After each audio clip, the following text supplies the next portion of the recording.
This will be something, a little presentation about the experience of patients at the Pharmacovigilance Working Party and their involvement. It's not just my experience, it's also the experience of David Harry, Greetje Goossens, and Christine Cabrita. And I will also use one of statements of them for this. Next one, please. I will jump immediately to the central question, which is why should we accept, or why should EMA accept patients at the Pharmacovigilance Working Party? But this jump will be in two leaps. The first one will stop at the moment that we ask, why not? Because that's where the discussion often starts and where protagonists will meet the antagonists and have to convince them that it's important to accept patients there. So why not? Last week it was phrased in a way I heard many other times at the meeting at the Dutch MEB in The Hague. And one representative of the pharmaco industry said, I can't see what patients can add to the knowledge and expertise of the people already around the table. And he explained there's so much knowledge about pharmacoepidemiology and regulatory affairs. So what can a patient add to this?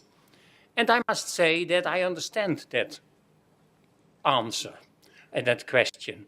For a long time, people learned that if we speak about the assessment of medicines, it's about the safety and the effectiveness of the medicine.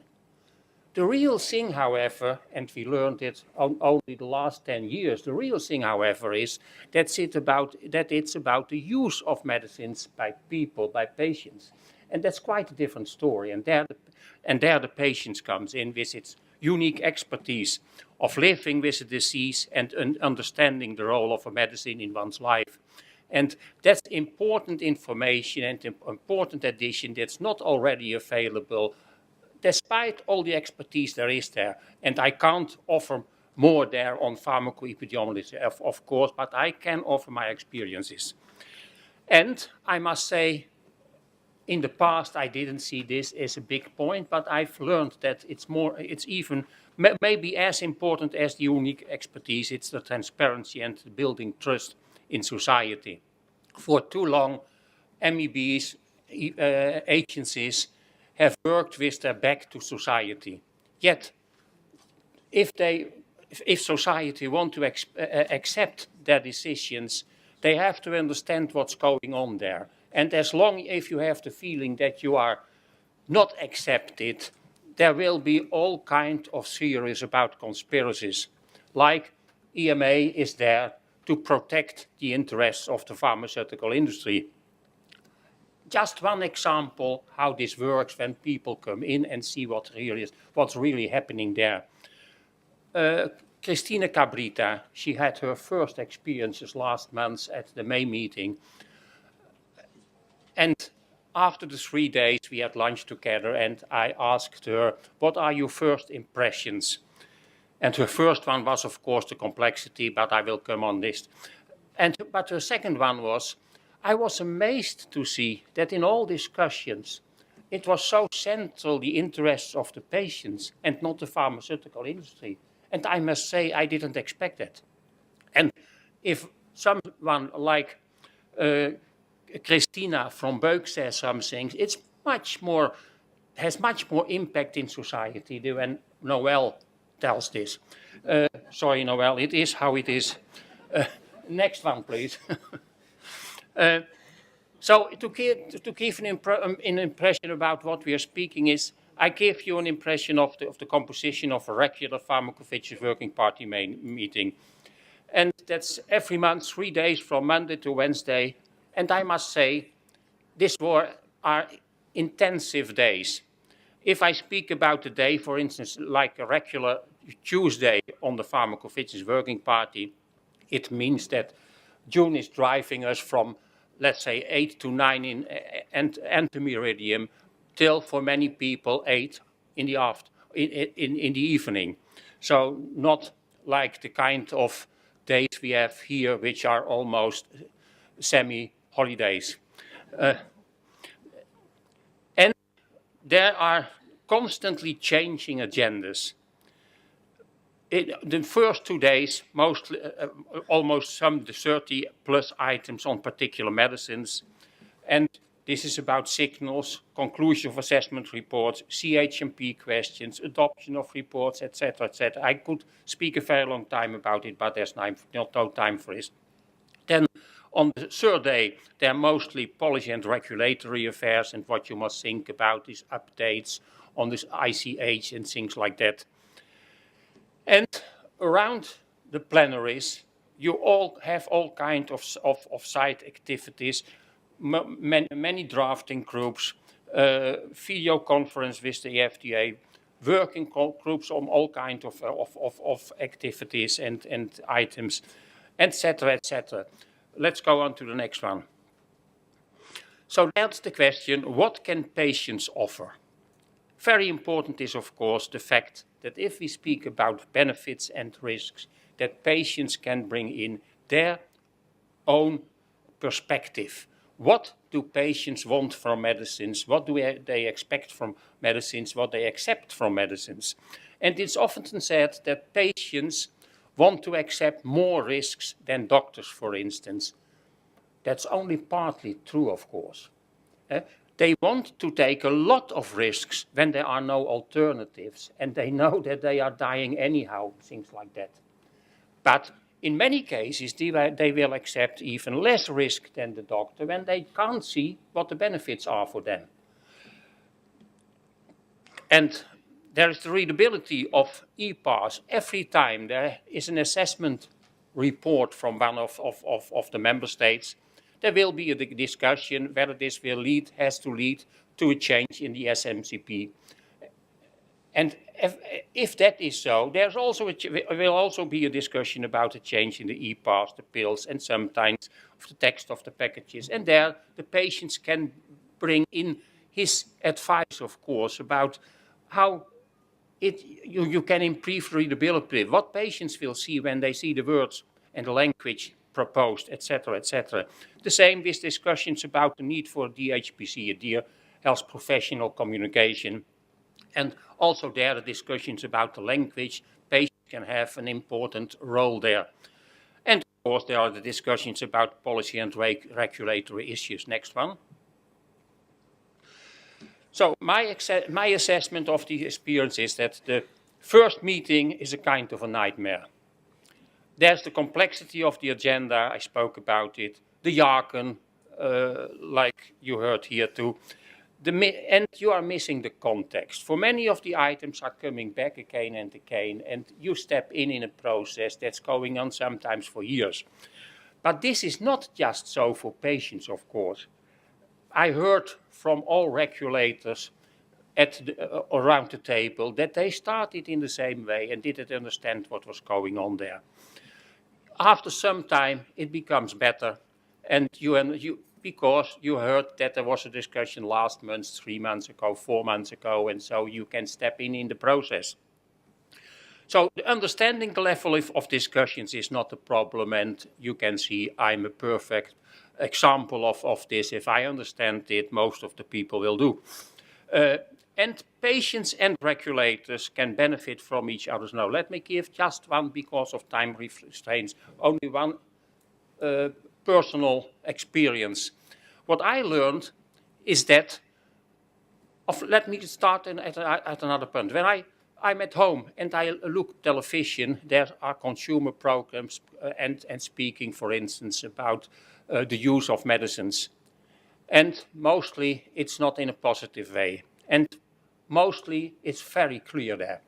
It's very black, and you can't understand why the regulators didn't decide to accept that medicine was on the market or things like that. I must say, what I learned is that it's hardly ever, maybe even never, so simple. It's never black and white. It's always discussions about very small margins in the change of the benefit risk. And is it then outweighing? Is there a change, etc., etc.? And that's again and again, and that's a very sorrowful process. And I learned that, and I didn't know that in that way. However, I'm a patient with a long tradition in working in this field from 1919 already. And it gives an understanding of of the patient-centered way of working of the EMA. I refer again to Cabrita's remark. My last slide, please. Some additional observations. Maybe, for we have very little time, you read this and I add one small observation, and that's that we don't need less involvement of patients, but we need more involvement of patients, but in particular then at the level of the national MEBs. For hardly any of the MEBs is close to what is EMA doing, and for there's something strange going on now. For if you go to a pharmacovigilance working party meeting, you will see there 20 to 30 MEBs represented. And when they start a discussion, it's not so that they are all in agreement with each other. They have to discuss this and come to a common understanding. The strange thing is now that there is an overweight of the impact of what the patient says. For if I say, no, this is what the patients want, it's the patient who said, there's never a discussion. So what I want to see is that also on the level of the MEBs, patients are included in all the work they are doing, and in the future that it should be so that if patients' aspects are very much in the center of a discussion, the composition of the delegation of an MEB could be including a patient. So then you get much more balancing also in the input of the patients. Thank you for listening, sorry.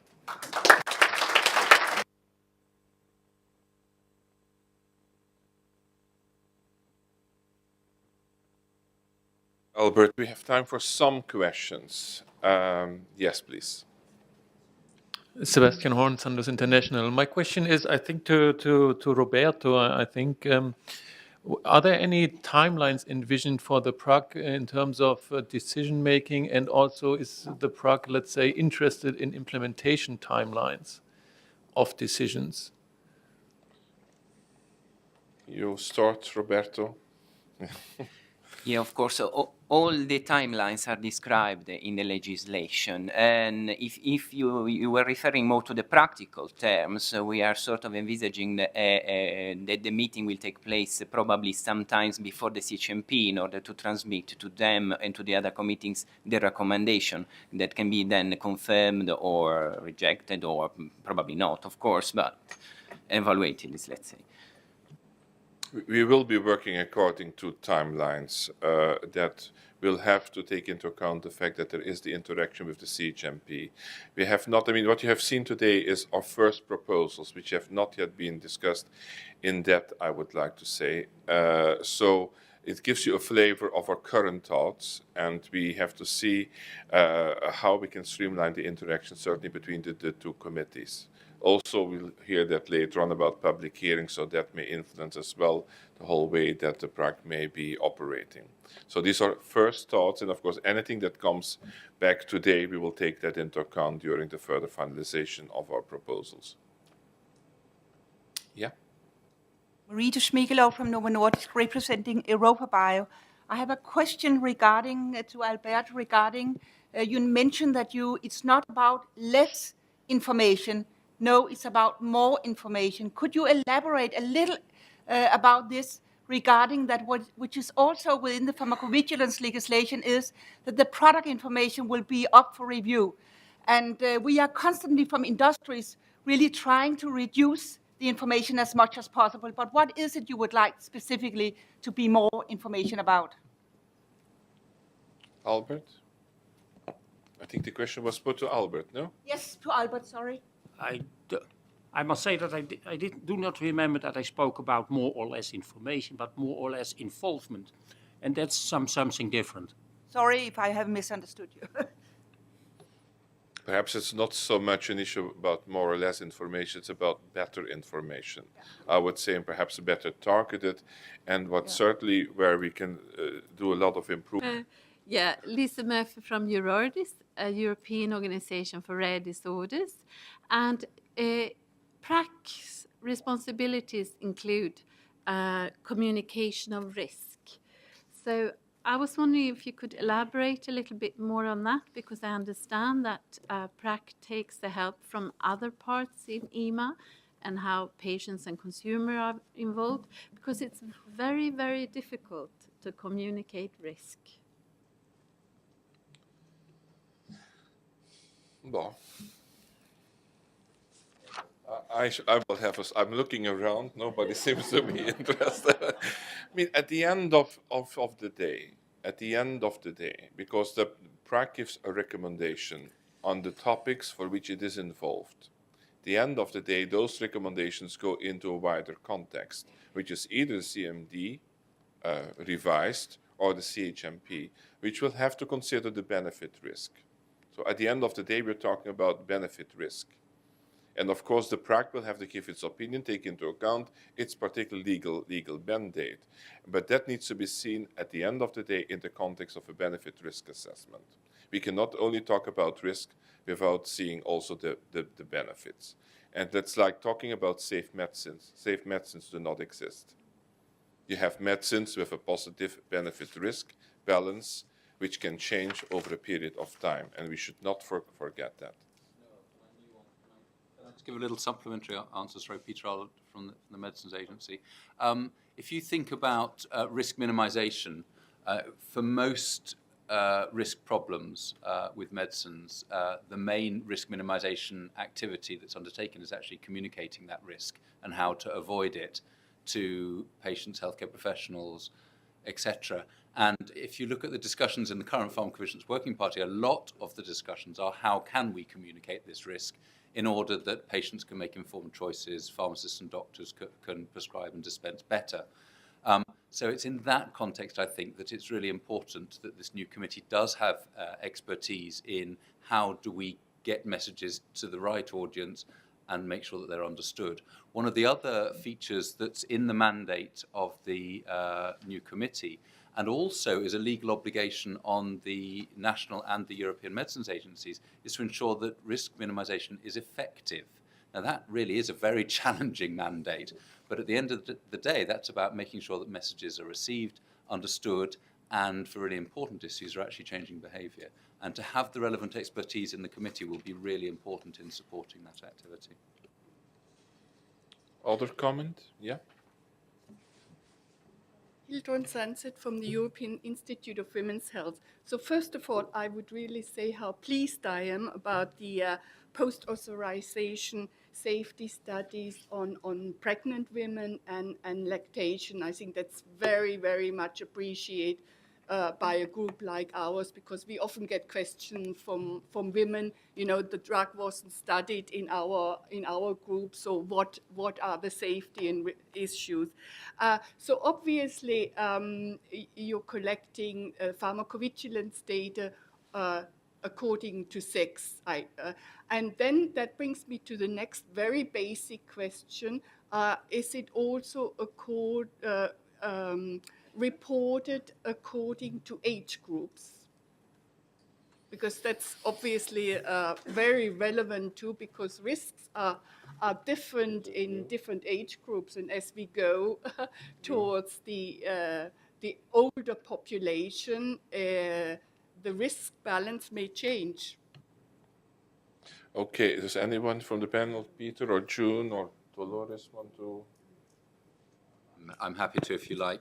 I think your intervention started off about the expertise on the PrAC and the fact that Roberto had highlighted in his presentation that it was considered really helpful that we had people with dedicated expertise in the safety of medicines in pregnant women and lactating women. And I think that it's difficult to argue that that's not an area that needs to be strengthened, because if you look at the history of medicines regulation, it's often been in that area that we've had problems in the past. In terms of collecting data, well, there are many different ways of collecting data, and certainly the bedrock of pharmacovigilance is experiences reported by patients, healthcare professionals, etc., through individual case safety reports, so spontaneous reporting. And clearly in spontaneous reporting, we collect information on the gender of the patient, the age groups, etc. one of the advances over the last 5 to 10 years has been more proactive pharmacovigilance, and we think particularly of risk management and planning of the collection of data in the post-authorization phase. And clearly, if we think that there is information missing in a particular patient group, be it women, be it pregnant women, be it lactating women, or be it a particular age group, be it children or the elderly, then that might well lead to specific and structured data collection, for example, in the form of a study. And the ability to put in place studies is strengthened with the new legislation. So I think it's another example of where the new legislation will strengthen public health protection. Thank you. Another question? One other, I think we have to stop for... okay, yeah? Thank you. Christelle Anke-Traxler from AESGP, the Association of the European Self-Medication Industry. I have a question and then a small comment. The question first is I'm a bit confused about the role of the PrAC versus that of the CHMP or the CMDH. If the PrAC is, if I understood correctly, gets responsibility in also looking at the assessment of benefit risk. And the comment is that the PrAC will indeed have a very important role. So I think having the right set of expertise is of paramount importance, including, I think, also the understanding of the different legal status and the specificities of non-prescription medicines. With regard to if there was in an hypothetical case, if there was a herbal medicines which would be looked at by the PrAC, I guess it would liaise with the HMPC. Dolores. Thanks for the question. I think that it's very important that the role of the PrAC, as it was mentioned, the PrAC will have in their assessment consideration to the therapeutic role that the drug is playing. So that I think all the assessment will be performed in the PrAC when it has been derived from a safety issue. But the PrAC will release recommendations, because it was felt that there should be only 2 decision-taking bodies in a way, or 2 bodies only producing final opinions. And these 2 bodies will be the CHMP and the CMD that will be called Coordination Group. So that these recommendations will be delivered to these 2 groups depending on the products that are involved. And these 2 groups are the ones which at the end are taking the decisions and the final opinions, with a regulatory timetable for putting this decision into practice. So that the idea is that the assessment, the primary assessment is done at the PrAC, and then these 2 bodies, based on this assessment, provides the regulatory action to be taken. I don't know if it's clear enough. Thank you. What was not mentioned, and I would like to highlight it here, the whole process for nomination will be quite challenging. And I think at the end of the day, we would like to have the best possible expertise so that there are no gaps in the expertise available. And we will have to streamline, like Roberto mentioned, the nomination process initiated by the member states and initiated by the European Commission. Also would like to put emphasis on the fact that the new conflicts of interest policy of the agency will apply to the PrAC, the one which is on our website and which is going to be implemented on the 1st of September to all the committees and all the experts. Also that conflicts of interest policy will apply, which means that anybody who will be nominated will have to be screened according to the criteria which will be applicable as of the 1st of September. So that is an important message that I would like to give, that there is no misunderstanding about this.